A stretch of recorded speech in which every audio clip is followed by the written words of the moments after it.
It was winter of 2018, and I was serving on Boulder City Council when a colleague of mine ordered a police sweep of the Diagonal Plaza parking lot. An informal community of people living in their vehicles had established there, and my colleague called it dangerous and deplorable. Now, understanding and tackling housing insecurity is my passion. It's work that I've done at professional, political, and academic levels for more than 15 years. So, I bundled up with a couple of my favorite local housing advocates, and we decided to spend the night in the parking lot. I brought a pack of cigarettes with me. I don't really smoke, but I've learned from years of talking to strangers that they're a great icebreaker. After we set up our little home for the night, I scanned the lot. Matt was the first person I asked for a light. He appeared to be in his early 60s and was standing outside of a blue van. We chatted as he lit my cigarette. "How long have you been staying in the lot?" I asked. "A few weeks," he replied. But I haven't seen you here." "Yeah, just here for the night." What he didn't know was that we were on a fact-finding mission. Who were these dangerous people living in the parking lot? "Have you lived in Boulder long?" I asked. "Almost 30 years, he said. "I've been a teacher most of that time, but I just retired. Rent has gone up so much, I ended up living in this thing," he said, and tapped his van. It turned out that Matt had been a teacher at the BVSD school that my son went to. A career teacher living in a parking lot, a 30-year resident of Boulder.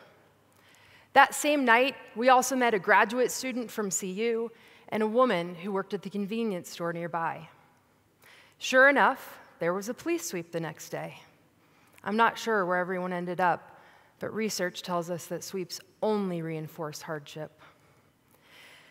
We live in one of the wealthiest cities in the country, and our teachers, students, and workers are living in and being evicted from parking lots. How did we get here? It turns out, very intentionally. Tonight, I'm going to tell you the untold story of Boulder's past, of how we were explicitly founded to be a classist and racist community. The information I'm going to share with you is based on research I'm conducting in pursuit of a graduate degree at the University of Colorado and has been verified with local historians.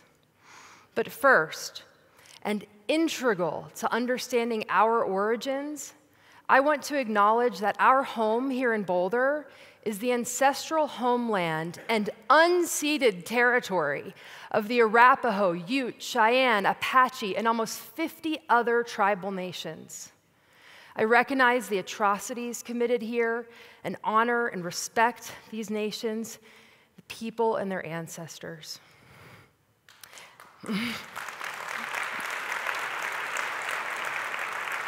So, after pushing off the natives from their land, the Boulder City Town Company was founded in 1859.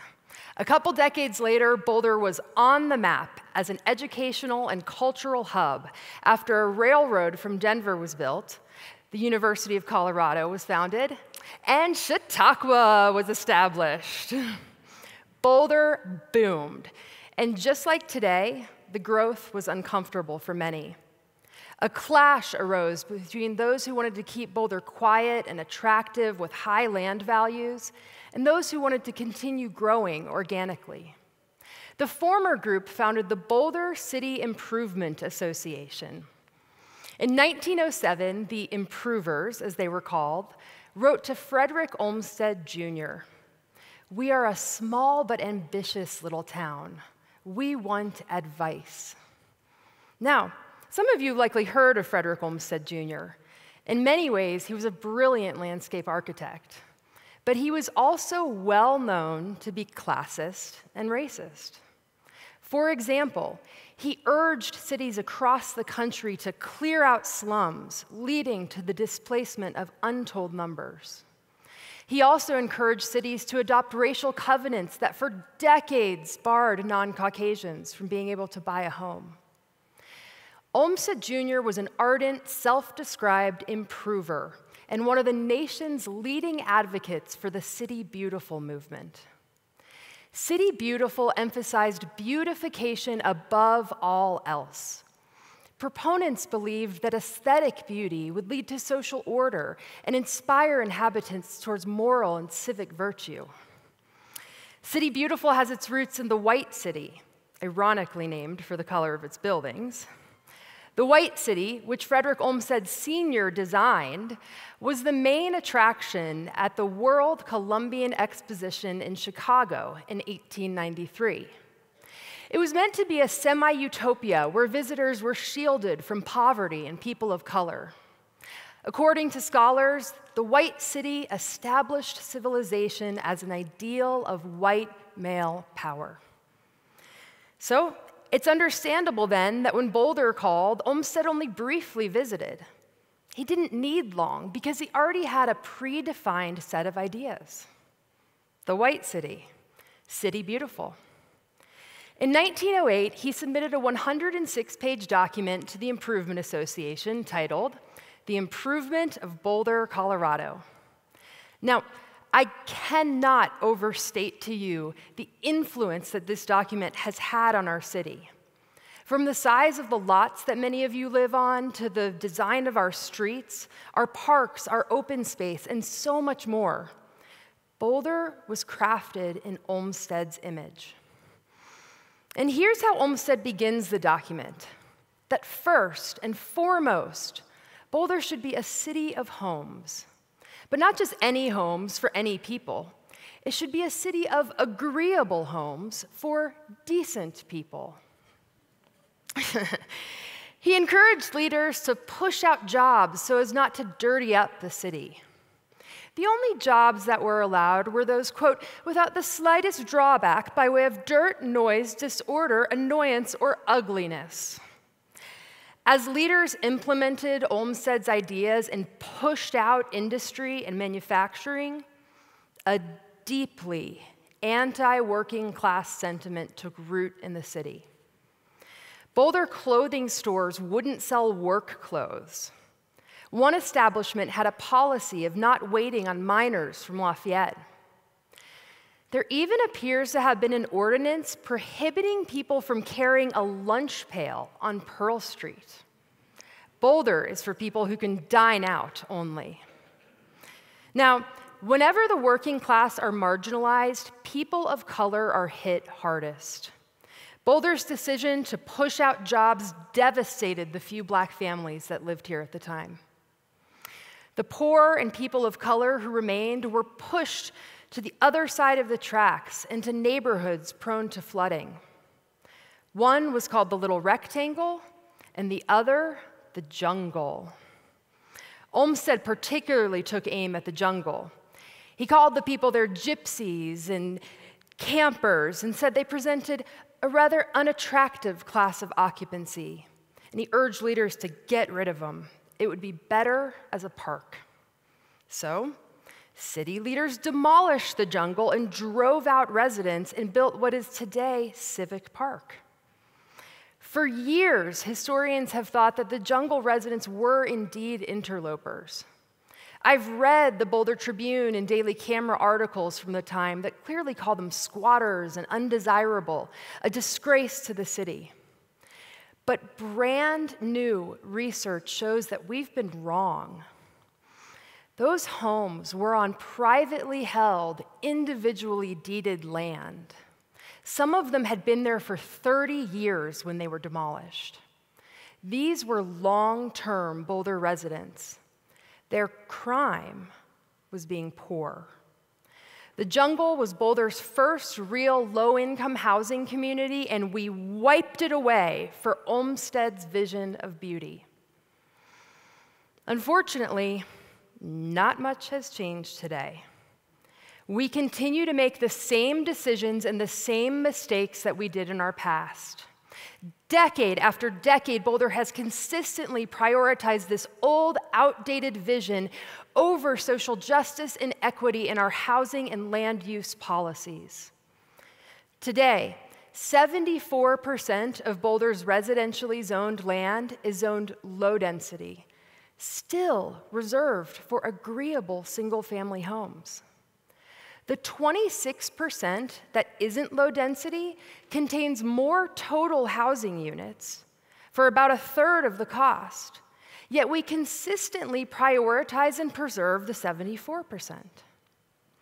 Changing this equation doesn't have to mean sacrificing beauty.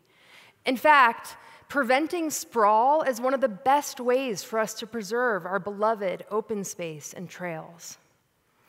Compact development and shared housing models can be so beautiful. Some years ago, I had 4 teachers come to me wanting to buy a half-acre plot of land across from the school that they worked at. They wanted to preserve the little ranch home on it and make it a community house, and then each put a tiny home around it. They wanted to grow their own food and bike to work. Unfortunately, nothing in our land use code even comes close to allowing for that. It would have been 5 times the allowable density. Plus, tiny homes are prohibited here. People have lived in community on land around the world since the beginning of time. But not here in Boulder. We've pretty much made it illegal here. So, the teachers each move to neighboring cities, and they commute to work by car every day, and the lot was bought by a developer who scraped the old home and built an enormous new house with a pool that sold for millions of dollars. An agreeable home. This is called exclusionary zoning, and fighting exclusionary zoning was one of Martin Luther King and the civil rights movement's key struggles. Today, the ACLU calls it the civil rights issue of our time. And the consequences of Boulder's exclusionary zoning are glaring in our city right now. Homelessness has never been higher. The number of homeless children living in Boulder has more than doubled in the last 5 years. 1 in 6 people pay so much for housing that they can't afford food. 1 in 6 people in this community doesn't know where the next meal is going to come from. The Emergency Family Assistance Association is twice as busy as they were pre-pandemic, and almost all of the challenges that they see are rooted in housing costs. But here's what we need to understand. These struggles, they're not the struggles of others. They are our own struggles. There is no other. We are all one. So what we do unto others, we do unto ourselves. This city is not well, and every one of you I talk to feels it. Time and time again, we've prioritized this old vision of beauty over people, and we are all suffering for it. But it doesn't need to be this way. And that's the message for tonight. Every city gets to define its own city beautiful. What is ours? Right now, we are still clinging so tightly to the white city. God, we are the white city. But I think we can do better. I think we must do better. We explicitly founded this city to be classist and racist. Let's begin to undo that by de-emphasizing agreeable single-family homes in favor of more shared housing models. Whether that means tiny homes for teachers, or cottage clusters, or really embracing cooperative housing, or occupancy limits that allow people to fill bedrooms, or even expanding possibilities around accessory dwelling units, including allowing for their condoization so that we can unlock more affordable home ownership. The opportunities are there. We just need the will to take them. And look, I know that opening up feels scary because it's unknown. But I think we might just find that as we step out of the boat and into the water, everything supports us. And this storm that we feel calms. And as the clouds part, a rainbow emerges. A city of people. A city for people. A rainbow city. Now that's my city beautiful. Thank you.